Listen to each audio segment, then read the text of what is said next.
Breaking news చూస్తున్నాం. Polavaram Nallamala Sagar project విచారణ సందర్భంగా సుప్రీంకోర్టు కీలక తీర్పు ఇచ్చింది. తెలంగాణ దాఖలు చేసిన పిటిషన్కు విచారణ అర్హత లేదన్న సిజేఐ ధర్మాసనం స్పష్టం చేసింది. రిట్ పిటిషన్ వల్ల పిటిషన్కు ఎలాంటి ఉపయోగం ఉండదని తెలిపింది. దీంతో రిట్ పిటిషన్ తెలంగాణ సర్కార్ ఉపసంహరించుకుంది.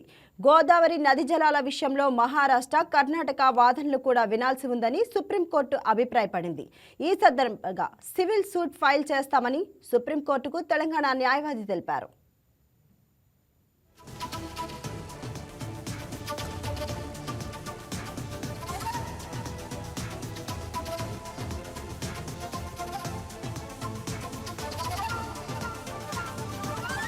Please subscribe to YK TV Network. Please subscribe to YK TV. Please watch YK News.